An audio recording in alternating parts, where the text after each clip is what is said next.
la prochaine session est celle sur laquelle nous recevons énormément de questions, les essais cliniques.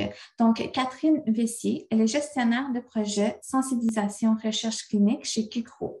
Catherine Vessier coordonne le développement d'outils et d'activités d'information et de sensibilisation en collaboration avec les hôpitaux membres du réseau de Kikro et les associations de patients. Avant de se joindre à Kikro, elle a notamment occupé un poste de coordonnatrice du bureau du comité d'éthique du CHU de Québec, ce qui lui a permis de développer une connaissance approfondie du secteur de la recherche clinique au Québec. Donc aujourd'hui, Catherine, elle expliquera pourquoi les essais cliniques sont importants, elle va démystifier les mythes courants et expliquer comment trouver un essai clinique qui convient à chacune. Donc, bienvenue Catherine et merci beaucoup d'être avec nous ce soir. Et ben voilà, je te laisse la parole. Merci, Ranouma. Je vais partager mon écran.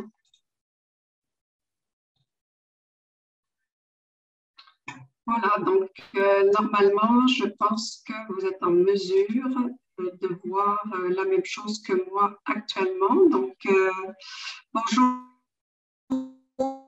et bienvenue à ce webinaire qui s'intitule donc Essai clinique 101 que j'ai le plaisir de vous présenter ce soir. Donc, je remercie Cancer de l'Ovaire Canada de me donner l'opportunité de vous présenter ce webinaire qui, je l'espère, sera utile pour vous aider à mieux comprendre la recherche clinique et ce qu'implique la participation à un essai clinique. Donc, je m'appelle Catherine Vessier, donc je suis gestionnaire de projet à la sensibilisation à la recherche clinique pour le consortium de recherche en oncologie clinique du Québec, connu normalement sous le nom de Kikro, un petit peu plus simple. Donc Kikro, on est un OBNL qui existe depuis 2008, qui a été fondé par des médecins et qui regroupe en fait dans un réseau toutes les institutions de santé où il se fait de la recherche clinique en oncologie au Québec. On a pour mission de sensibiliser les personnes atteintes de cancer à la recherche clinique et d'améliorer les connaissances de nos équipes de recherche sur la recherche clinique.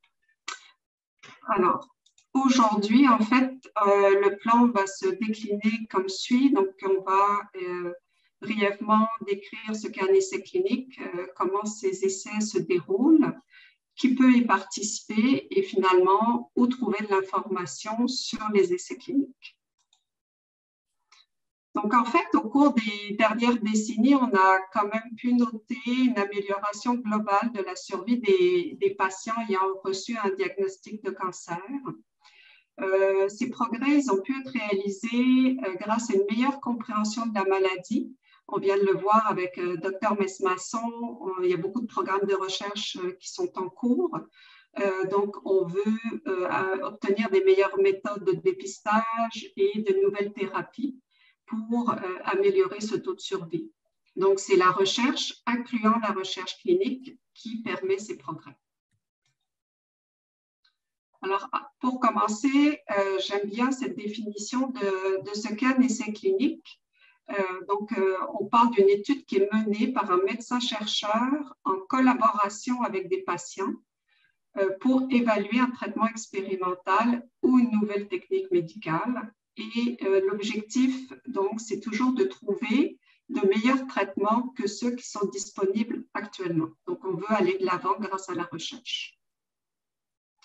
Alors, la recherche clinique, les essais cliniques, on en entend beaucoup parler. Mais parfois, on ne sait pas toujours, en fait, qu'est-ce qui est derrière ce besoin de réaliser des essais cliniques, quels sont les objectifs des scientifiques qui les mènent. Donc, j'aime bien cerner, en fait, les objectifs qui sont derrière les essais cliniques. Alors, on veut, avant toute chose, avancer les connaissances médicales, scientifiques de manière globale. Donc, vous voyez, on en a parlé il y a quelques minutes. On veut mieux comprendre la maladie, on fait beaucoup de travail pour cerner les enjeux reliés aux problèmes de thérapie sur les cancers. On veut ultimement donc améliorer la santé des populations, trouver des meilleurs standards de soins Et on veut souvent également aussi recueillir des informations sur la sécurité et l'efficacité des traitements. Donc ça, c'est un peu les objectifs généraux. Puis les essais cliniques. Alors, on pense souvent, derrière essais cliniques, on pense à traitement, à des essais de médicaments. Donc oui, c'est vrai, ça représente quand même une partie importante des essais cliniques qui se déroulent.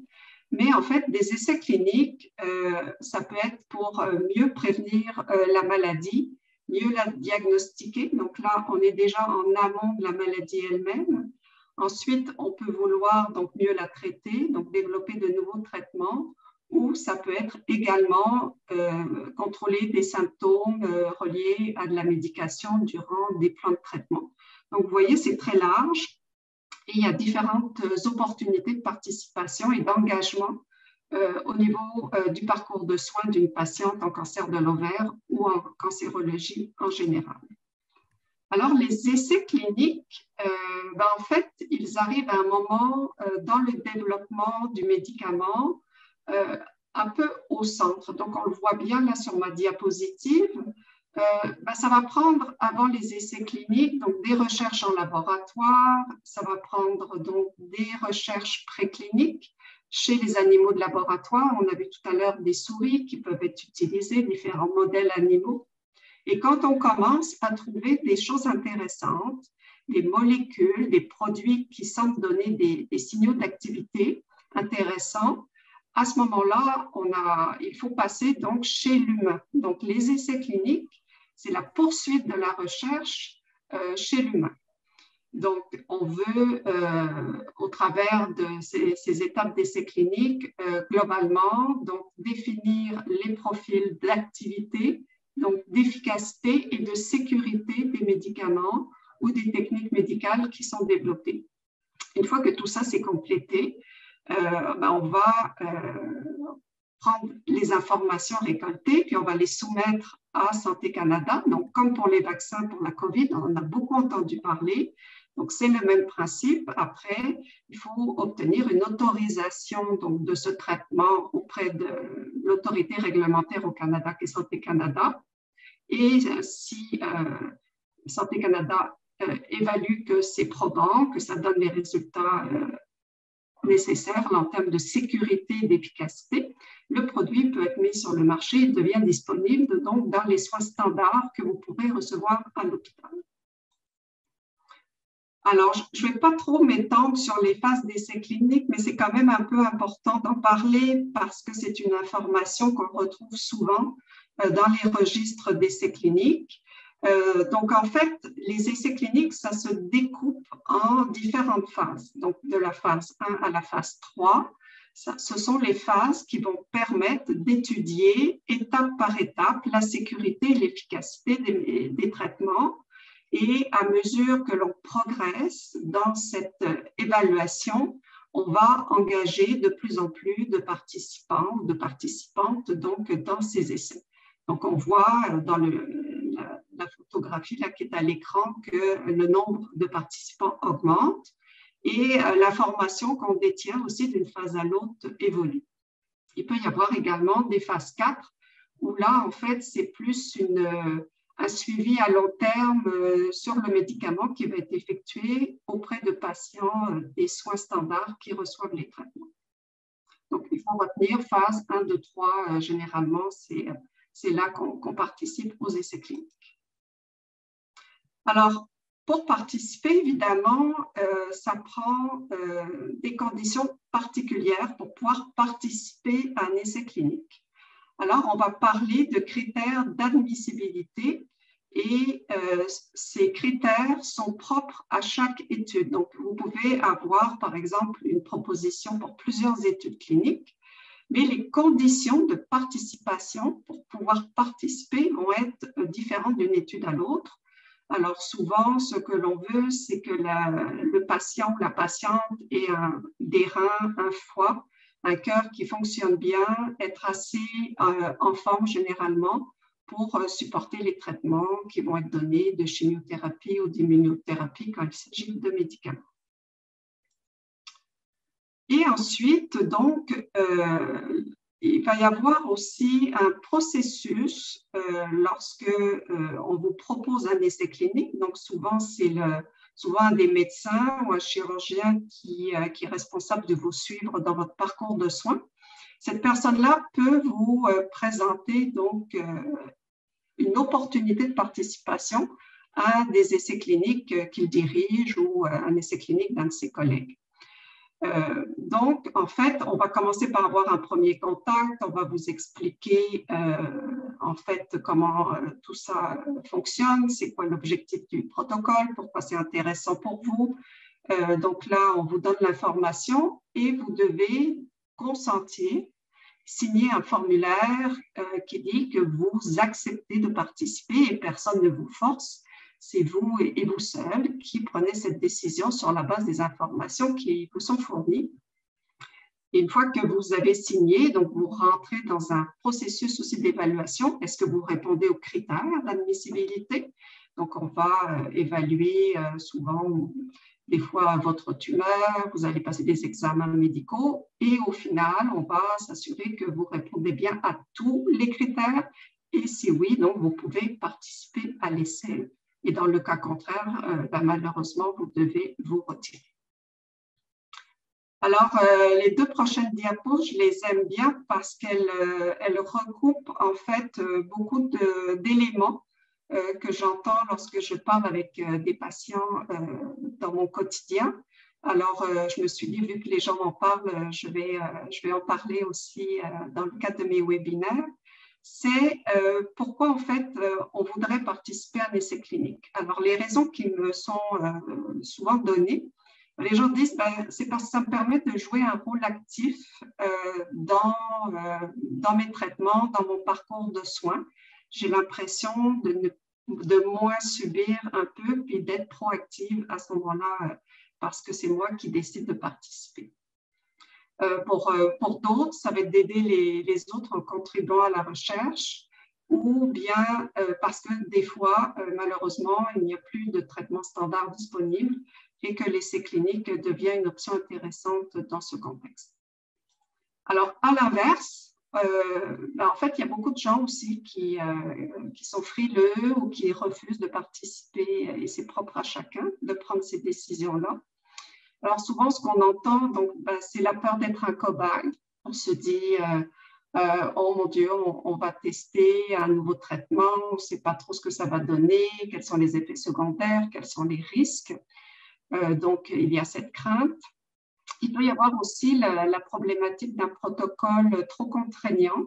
Il faut quand même être conscient que généralement, participer à un essai clinique, c'est un encadrement plus important. Donc, vous allez être suivi par l'équipe de recherche de manière très serrée. C'est très rassurant, ça peut être très, très agréable.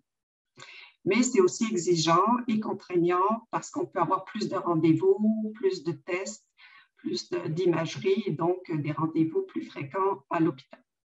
Et aussi, donc, un point qui revient de manière régulière, c'est la crainte en fait de ne pas recevoir le médicament à l'essai, car dans un essai clinique, et notamment de phase 3, qui sont des essais de plus grande envergure, vous aurez toujours un groupe témoin et un groupe qui va recevoir le traitement expérimental. Donc, si vous avez deux groupes, vous avez une chance sur deux d'être soit randomisé, donc attribué au groupe contrôle ou bien au groupe expérimental. Et ça, personne ne le décide, c'est fait de façon aléatoire.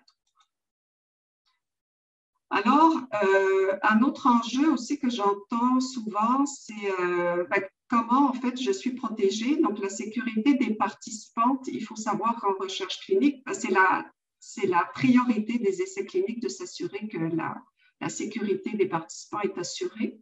Donc, il y a différents mécanismes, que ce soit au niveau des autorisations reçues avant qu'un essai clinique ne débute. Les équipes de recherche sont des gens qui sont formés régulièrement, qui ont des compétences qui sont validées et qui doivent répondre à des exigences légales et réglementaires très strictes. Donc, soyez rassurés que les personnes qui vous prennent en charge sont d'une grande compétence.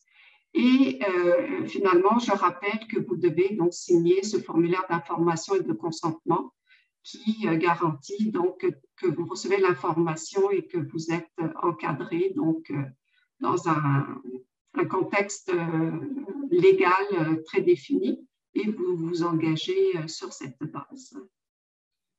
Et donc, un point important aussi, c'est qu'une fois qu'on a donné le consentement pour participer à un essai clinique, en tout temps, vous avez la possibilité, vous avez le droit de quitter l'essai clinique pour des raisons qui vous sont propres. Et donc, ce n'est pas un engagement unilatéral. Alors, une fois qu'on a parlé de toutes ces informations et qu'on est intéressé peut-être à considérer à participer à un essai clinique, c'est le temps souvent, moi je dis toujours de prendre le temps en fait de s'informer sur les essais cliniques de manière plus approfondie sur la recherche clinique.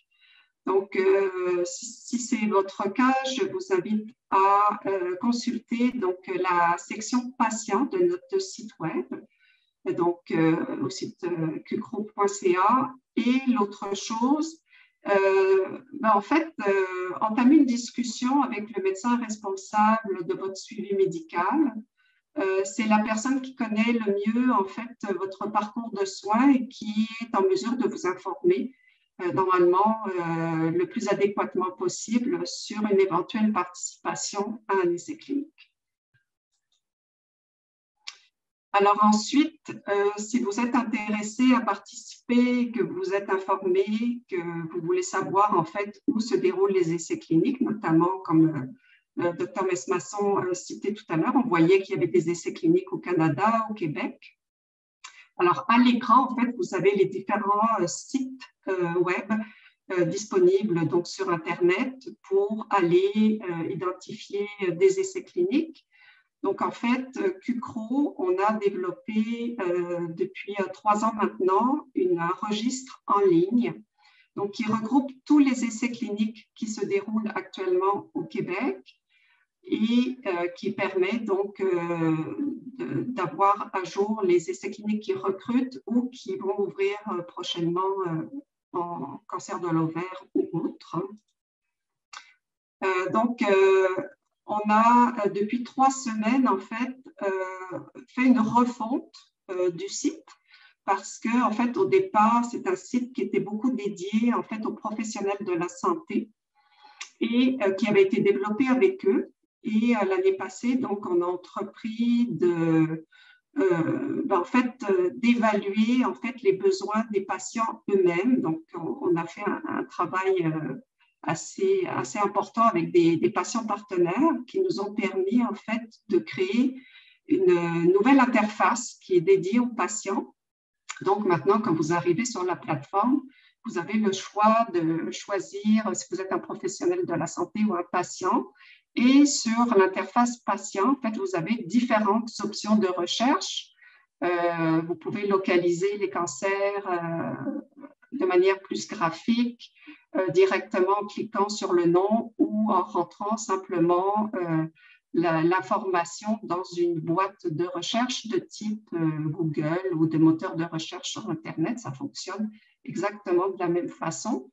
Et vous avez une série de filtres aussi qui sont disponibles, qui vous permettent d'ajouter plusieurs filtres et de raffiner donc les résultats de recherche en fonction des critères qui vous intéressent.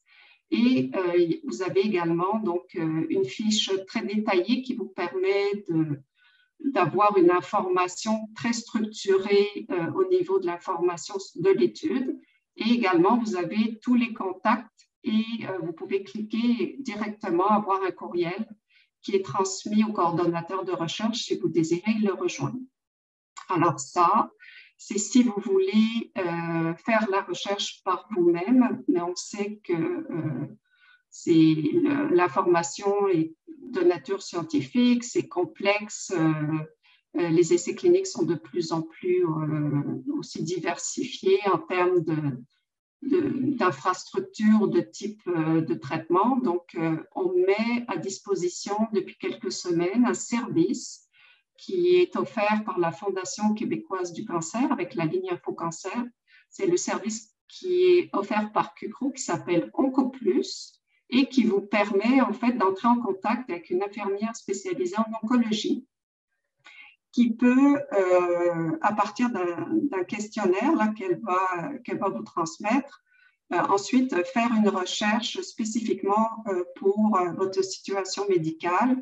Elle peut même contacter les équipes de recherche puisque nous avons les contacts aussi dans les hôpitaux. Donc, c'est une personne que j'ai moi-même formée et qui est très compétente, qui a travaillé même comme infirmière en oncologie au préalable. Donc, je vous invite à consulter donc, ce service et à l'utiliser. Si vous êtes intéressé, elle peut également vous donner une liste de résultats que vous pouvez partager avec votre médecin traitant. Donc, voilà une offre globale. Et puis également sur le site, vous avez accès à de l'information sur les essais cliniques, à des témoignages d'anciens participants des essais cliniques. Aussi, c'est intéressant de voir comment les gens ont vécu leur participation, qu'est-ce que ça leur a apporté. Et donc, vous avez aussi accès notamment à un témoignage avec une participante, le docteur Provencher, dans un des vidéos du CHUM. Donc, je vous invite à aller les consulter. Ils sont également disponibles sur notre site internet. Donc, avant de vous quitter, je voulais vous présenter brièvement. En fait, je suis allée voir moi-même sur Onco-Québec dans les derniers jours. Donc, j'ai vu qu'il y a actuellement une trentaine d'études qui sont en cours. Alors, j'ai vu qu'il y avait des gens d'un petit peu partout au Québec. Alors, malheureusement, certains essais cliniques sont plus concentrés dans les grands centres. Des fois, on arrive à en avoir un petit peu à l'extérieur dans les régions. Mais dans le cadre du cancer de l'ovaire, donc Laval, Montréal, Québec et Sherbrooke ont des essais cliniques qui recrutent actuellement pour des essais cliniques en immunothérapie, thérapie ciblée, chimiothérapie et autres.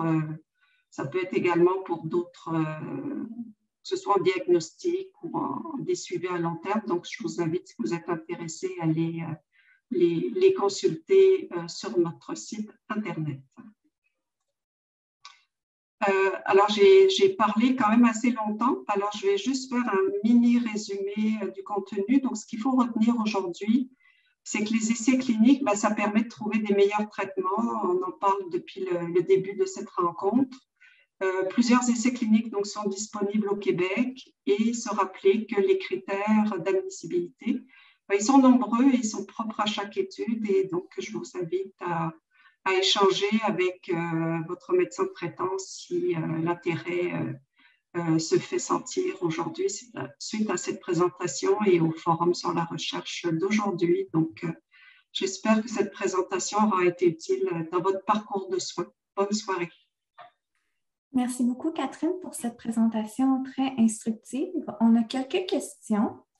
Alors, j'y vais avec la première. Combien de temps faudra-t-il pour savoir si l'essai clinique a été bénéfique pour moi? Alors, en fait, l'essai clinique bénéfique pour quelqu'un, en fait, ça peut être le cas comme ça peut ne pas être le cas. Dans le sens où, comme je le mentionnais, en fait, quand on arrive avec un essai clinique et pourquoi on le fait, c'est qu'on s'attend à, d'après les données qui ont été engendrées par les tests préliminaires, c'est qu'on s'attend à des bénéfices pour le patient.